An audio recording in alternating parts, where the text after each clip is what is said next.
Welcome to the Strategy of the Week presentation for May 17th, 2013. My name is Todd Schaefer. I'm the Manager of Research for VectorVest, and I'll be providing your strategy presentation this evening. VectorVest user groups can be great incubators for trading plan development and strategy ideas. VectorVest also maintains an online user group through the Yahoo Group service. I thought I'd take a moment to let you know how to find it. In your browser, go to yahoo.com. And on the left-hand side, we have a toolbar here, and if you click on the More Why Sites, there will be a Groups button. Click on Groups. And if you come down to the Find a Yahoo Group search box, just type in VectorVest. And here we come right at the top, the VectorVest Online User Group. Click the link, and you come to our page. And then click the button to join this group to apply to join the group. Like all of our local user groups, our vision for the online group is to be a place where peers can exchange ideas about using VectorVest. In fact, you must be an active subscriber to access this user group. As one of the moderators, I'll tell you we try to stay out of the way of the conversation because we don't want it to become Todd's masterclass. We do try to keep it professional and protect you from solicitations and unrelated topics. So I invite you to check it out. It was from this very source that we found tonight's strategy presentation, originally posted by Mr. Stephen Bukowski. Stephen is one of our elite subscribers who attends his local user group in Waukesha, Wisconsin. It was there that he originally developed and presented his idea. He then generously shared it with the online user group. If you're interested in finding your local user group, you simply go to the Friday Views. Let's move back into the program.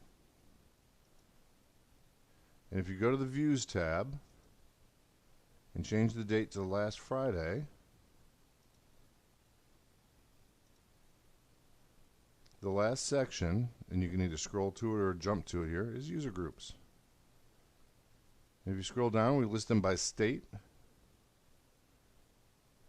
So Stephen had to go to Wisconsin, and there are actually three user groups in Wisconsin, and he clicked on Waukesha, it being the closest. And here's all the meeting information that he needed, locations, times, and contact information for his local user group. And again, these local user groups are a chance for VectorVest users to get together, share ideas, and improve your skills and performance in the VectorVest tool. It is not an opportunity for somebody to pitch you their business or to sell you anything. So if that happens, if you have that experience, we certainly would want to know about it. But of course, the more people who get involved in each user group, the more dynamic and the more successful they become. So that's a little background on how this strategy came to fruition. And Stephen picks up $1,000 for his trouble. That's on top of having a trading plan that delivers results like this. These are the backtest results of Stephen's trading plan run from January of 2010 to current. It's had overall a 762% gain, which annualizes at 225%. It's had a 58% winning trade percentage and a maximum drawdown of 20.23%. All of that with $2,900 in commissions over 3.5 years and an equity curve that looks like this. And he did it with two unique parts of his trading plan. Number one, as the title infers, he did it with an ETF pair. So there's only two stocks that are involved here, a regular and a contra triple leveraged ETF. And number two, he does it trading the green light buyer timing system, but trading the green and yellow lights, going to cash on the red lights. Well, now that I have your interest, let's break down his trading plan into its component parts. Those component parts, and those of any trading plan, are when to buy, what to buy, and when to sell. Starting off with when to buy, we're going to use the green light in the price column of the color guard, or the green light buyer timing system. We're going to use that green light to buy the bullish ETF. We'll use the yellow light in the price column of the color guard to buy the bearish contra ETF. Let's take a look at that on our market timing graph. Here we have the market timing graph. This is just the price of the VectorVest composite. Looking at a 6-month time frame, and I've put on the green light buyer signals. So every green triangle is a new green light in the price column of the color guard. Every yellow circle is a new yellow light in the price column of the color guard. And the red triangle is the confirmed down call, our exit signal. So the way the system works is we'll buy our long ETF on the green triangle if there's a position open. If that position stops out and a yellow light appears, then we'll buy the short or the contra ETF. And again, next green light, if there's a position open, we'll buy the long. Now this system does generate a lot of signals, but we're not going to close out the positions on the signal reversal. We'll let our stops take us out and only replace the position based on the next signal change. As we saw in our results, there wasn't a lot of trading, so we ride through a lot of this volatility as the signals are oscillating backward and forward. But it does also help us take advantage of extended signals where they trend for several days in a row. We'll also notice that, like most trading plans, choppy markets or sideways moving markets are the most difficult. And finally, we exit on the red lights or the confirmed down calls. Stevens' testing proved that this was the best approach. For the second piece of the puzzle, the what to buy, Stevens' plan trades triple leveraged ETFs. In this example, we're using the SOX trading pair, SOX, because in his testing it performed the best. But as markets change, the market favors different segments, and so you may see variation in the performance of different ETF pairs. To find those ETF pairs, let's go back into the program. On the Viewers tab, if we come down to our watch list viewers, we can click on the ETF group. I'll scroll down and we have some watch lists, leveraged ETFs contra and leveraged ETFs regular. And so opening these groups, you can get familiar with the ETFs that are in them and look for your pairs. Here we're sorted by name. I'm going to sort by symbol. And if we scroll down, here we find SOX S. If I right click, I can look at a stock analysis report. And here by reading this report, if I scroll down, we see that SOXS is an exchange-traded fund incorporated in the U.S. Its objective is the daily investment results before fees and expenses of 300%, the inverse of the price performance of the Philadelphia Semiconductors Index. So this is the contra ETF. My challenge is to find its mate in the regular ETF group. And again, if I sort by symbol, we find SOXL. And again, looking at its stock analysis report,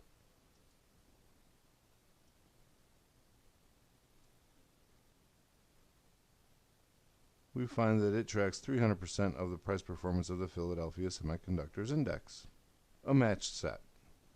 Once you've identified your trading pair, we need to put them into watch lists so that we can filter our Unisearch tool by the watch list. So I've created a Strategy of the Week group for this demonstration. And you can see I've already created my SOX long and my SOX short watch lists. Of course, I had to do that to pre-run the backtest for you to see the results. But to do this is very easy. You can either add it to the My Watch List group, or you can create a new group. Once you've selected the group, though, I've highlighted the Strategy of the Week group. If I click New Watch List, I can give it a name. And in this case, I typed SOX L, and I'll call it 2. I've created the new watch list. It has no symbols in it. I simply add SOXL and click Add, and it's that easy to set up the watch list. Okay, so that's obviously a duplicate. I don't need that. We'll clear off the screen from that one. Once I've created the watch list, I can now create the Unisearch search that we'll use in our backtest. So going to the Unisearch tab, we'll click Unisearch. Again, I have a Strategy of the Week group already built. In that group, if I click on it, I have a search for SOX long and for SOX short.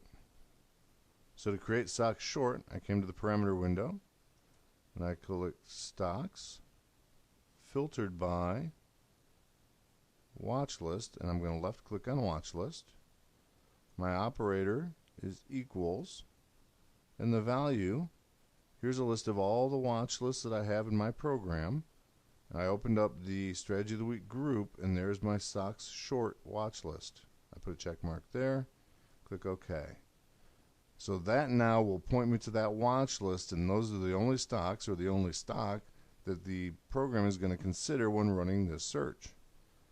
The second parameter, and this is interesting, is that Stephen found his results improved when he put a stock recommendation is not equal to a sell. I found similar results when we did our index ETF strategy. By applying a moving average in that case, we found ETFs that were actually on the move, or confirming their uptrends.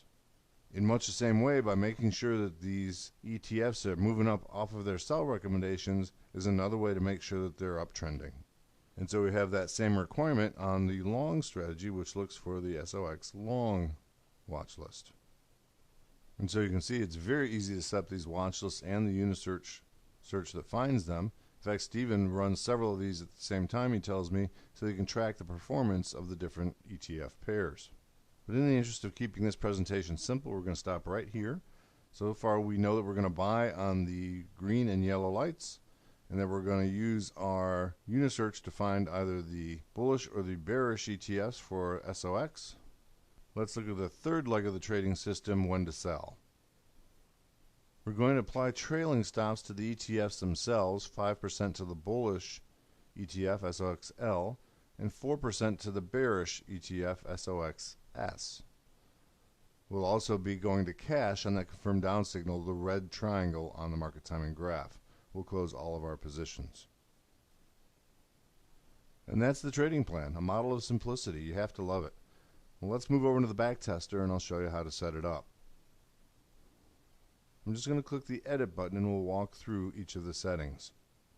First of all, we used all of our default account settings. One thing I would note here, the percentages will be representative, but keep in mind the portfolio is going to invest $100,000 in one ETF. And while our back tester always gets perfect fills, we do want to keep it reasonable to a real life example. So bear in mind there are issues of scale should you be fortunate to have a $500,000 portfolio. For our market timing system, we're going to use the green light buyer. And of course, to automate this part of the process, you do have to have the auto tester and plugin module. It's included in a real-time subscription, but if you don't have the auto tester and you're interested in trying it out, there is a 2-week trial available for you. We'll provide a link in the views, or of course you can just call us in product support. So as we discussed, when we get the green light in the price column of the color guard, that will be our up situation, and the automation rules for that up situation are that we'll buy long. In our strategy of the week group, the SOX long strategy, which essentially means we'll buy SOXL as long as it doesn't have a sell recommendation. For our stop criteria, we're going to use a trailing stop set at 5%. And by default, we have checked simulate intraday stops, but I want to talk about this for a moment because this is important with ETFs that tend to have some volatility with them, especially these triple leveraged. I'm clicking on what does this mean. When this option is selected, it will use the high and low prices for each day when determining if an exit threshold has been reached for a given stock. If this option is not selected, it will use the end of day price for each day. And what this means is if the ETF hits that 5% threshold of the trailing stop just due to intraday volatility, it may have a 10% intraday volatility bounce. It'll generate the sell order, but it won't actually execute that until the next day's open. And that's different from having a trailing 5% stop in the live market. We call that slippage, and for that reason, your real-life experience will probably differ from this back test. But the results are so fantastic and the system is so simple, if I can even get a fraction of the gains, I'd be a happy trader. Bottom line is we do suggest that you paper trade this before putting any real money so you get a feel for what your real experience will be. In the More Settings tab, we're going to try to maintain one position. We're going to uncheck Automatically Replace Closed Positions. When entering the situation, we're not going to close any open position, and the rest of the settings are left at their defaults. For our next market timing condition, for automation rules down, this is when we get a confirmed down call or the red triangle. We're going to close all open positions and go to cash. When we have a yellow light in the price column of the color guard, we define that situation as neutral. We're going to buy SOXS as long as it doesn't have a sell recommendation. And of course, SOXL needs to have stopped out to open a position in the portfolio.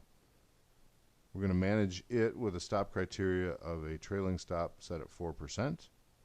And in the more settings, again, one position, uncheck automatically replace closed positions. Don't close any open position when you enter the situation, and again, the balance of the settings are left at their defaults.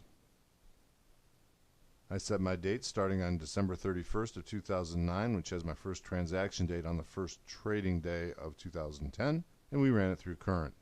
And I gave it a name of SOX 2010 to current.